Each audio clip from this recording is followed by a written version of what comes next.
né? E ontem foi falado sobre uma necessidade, né? Então vocês concordam comigo que para ser salvo, antes precisa ser pecador. Faz sentido?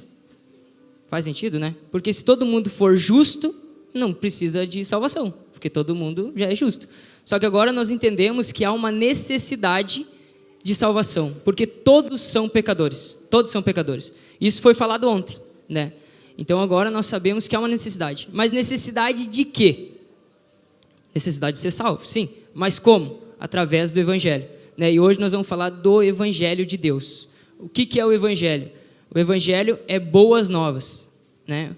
Mas boas novas, o que significa as boas novas? É uma boa notícia. Para quem? Para os pecadores, né? Nós sabemos que nós éramos pecadores, precisava de uma salvação, só que agora vem o Evangelho, né? E o Evangelho é aquilo que nós precisávamos. O Evangelho é a boa notícia. Agora ele diz, você não é mais pecador, agora você é justo, você é filho amado de Deus. Tem muita gente que trata o Evangelho como um manual de boas práticas. Por exemplo, precisa do Evangelho para poder ser uma boa pessoa na sociedade. Precisa do Evangelho para poder fazer tudo certinho, ou enfim, acha que o Evangelho é só um monte de regra para tu seguir, para tu não ir para o inferno no final da vida. Tem muita gente que acha isso. Não sei, ou tem gente que acha que o Evangelho é uma coisa só para, enfim, para não acontecer coisas erradas. Por exemplo, não sei se a tua avó já falou isso para ti, mas quando, sei lá, acontece qualquer coisa, por exemplo, o celular para de funcionar e tu está perto da tua avó. Daí tu fala assim, meu celular parou de funcionar. Também? Não vai na igreja? Também? Tu não ora? Eu não vi tu agradecer nenhuma vez para Deus hoje.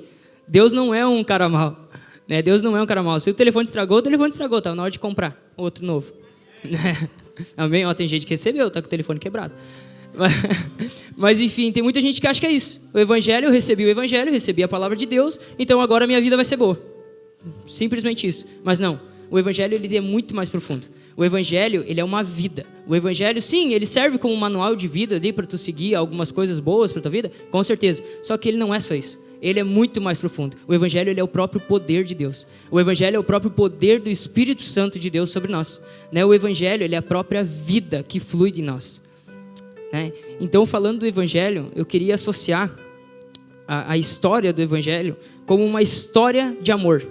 Ou melhor, uma história eterna de amor. Porque ele nunca vai acabar. Essa história nunca vai acabar. Nós vamos estar na eternidade com Cristo e vamos continuar nessa história de amor, né? Então, a história conta que o quê? Vamos associar como um filme. Vamos dizer que o Evangelho é um filme. A história do Evangelho é um filme. Tá? Então, vamos separar as coisas. Deus, ele é o diretor. Ele tem o plano de fazer esse filme. Então, ele chama um protagonista, Jesus, para ele ser o herói do filme, né? Então, depois nós temos o continuista, que é o Espírito Santo. Alguém sabe o que é continuista? Eu também não sabia até hoje de tarde, daí eu pesquisei. Continuista é o quê? Olha só, na área da cinegrafia. Classifica, organiza e identifica planos do filme, possibilitando o seu controle de execução. Então, Deus ele teve um plano, ele é o diretor. Chamou o protagonista para executar esse plano, que é Jesus. E o Espírito Santo é esse que fica ao derredor. Ao derredor não, que daí parece o diabo, né? O Espírito Santo é aquele que fica por dentro de todas as coisas. E é através dele que o filme é gerado. Então é através do Espírito Santo que a obra da cruz é gerada através de Jesus Cristo. O plano foi de Deus. Deus quis que isso acontecesse para poder trazer a salvação para os pecadores. Jesus, ele foi lá e executou esse plano. E o Espírito Santo foi o que deu, vamos dizer assim, o poder, a essência para Jesus poder fazer isso, né? Então, no meio desse filme, também surge aquela pessoa que está em perigo e precisa ser salva pelo herói. Quem que é? Somos nós, os pecadores. E daí tem o inimigo, que todo mundo já sabe quem é, né? Que é o vilão da história. Enfim, então ele conta uma história de que Adão e Eva pecaram, lá no início eles pecaram. E através desse pecado, hoje nós somos pecadores. Então, por isso que todo mundo precisa da salvação. Porque todos se tornaram pecadores por causa de um pecado lá atrás. Só que Deus, desde a hora exata que o pecado veio ao mundo, Deus ele teve uma ideia, né, muito boa, de trazer vida de volta para aquilo que estava morto, né? Trazer nós, pecadores, de volta a se tornarem filhos de Deus. E no mesmo ato, tanto que em Gênesis 3:15, ele fala que logo quando aconteceu aquilo, ele fala assim, o descendente pisará na cabeça da serpente. Então imagina, a serpente chegou, falou com Eva, Eva comeu do fruto, levou para Adão, chegou o pecado. E Deus disse, o descendente pisará na cabeça da serpente. Então na hora, ele já tinha o plano. Na hora ele já tinha o plano da redenção. E esse é o Evangelho de Deus. O Evangelho de Deus é um plano de redenção para nossas vidas. E qual que é o plano? É o próprio Filho, né? O protagonista. Deus, ele manda Jesus para morrer no nosso lugar. Ele vem, enfim, passa algum tempo, né, na terra, mostra quais são os ensinamentos, princípios e valores para nossas vidas, e por fim ele morre. É bem uma história de amor, se tu pensar assim mesmo. Bem um filme, né, de amor. O herói, ele vai lá e morre pelas pessoas. Só que ele não só morre, ele ressuscita. E a palavra diz que ele pisa na cabeça de Satanás, né? Então aquilo que Deus prometeu lá no início, que o descendente pisaria na cabeça da serpente, aconteceu. Muito legal esse filme, né? Legal. Só que não é somente um filme, como eu estava falando agora. Existem vários filmes que relatam a história de Cristo. Só que isso aí não é um filme, isso aí é uma realidade. Agora nós entendemos que tudo isso que eu falei agora não é um filme. Ai, que legal, ele morreu. Ah, que legal, ele ressuscitou. Ah, que legal, agora eu estou vivo por causa dele. Mas isso aí custou um preço. Custou um preço, custou uma vida, que foi dele. Foi do próprio Filho de Deus. Ele precisou ser o primogênito para que pudesse vir muitos outros filhos agora, né? Então nós cremos que hoje, por causa dessa história, desse evangelho, dessa promessa que Deus tem enviando o seu Filho, hoje nós somos salvos e nós cremos no evangelho. Mas como é que eu vivo isso? Como é que, enfim, eu tenho isso de fato? Eu quero me tornar filho, que nem agora está vindo o batismo. O que eu preciso fazer? O que eu preciso fazer para me batizar? Vocês sabem o que precisa fazer? Crer. Eu achei que alguém ia falar mais alto, mas amém. Crer. É necessário crer. Somente isso. Somente crer. Tá, mas crer no quê? No Evangelho. Tá, mas no Evangelho, tá, eu creio na Bíblia, eu leio a Bíblia todo dia. Não, o Evangelho o que é? É essa história de amor que aconteceu de verdade para a tua vida. Então agora eu creio no quê? Na obra consumada da cruz. Eu creio no Filho. Não é somente acreditar que ele existe. Acreditar que ele existe, até o diabo acredita. O diabo acredita que ele existe. Isso aí é barbada. Qualquer um acredita que Deus existe. Qualquer um acredita que Jesus existe, enfim, que ele veio para a terra e passou os bons modos para os discípulos. Só que agora nós estamos sendo chamados para crer de uma maneira diferente. Crer da maneira certa, da maneira correta. Crer no quê? No Filho de Deus. Crer na obra consumada da cruz. Foi por você.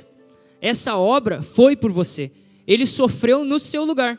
Eu sei que às vezes é muito duro dizer isso. Só que era para ser tu pregado naquela cruz.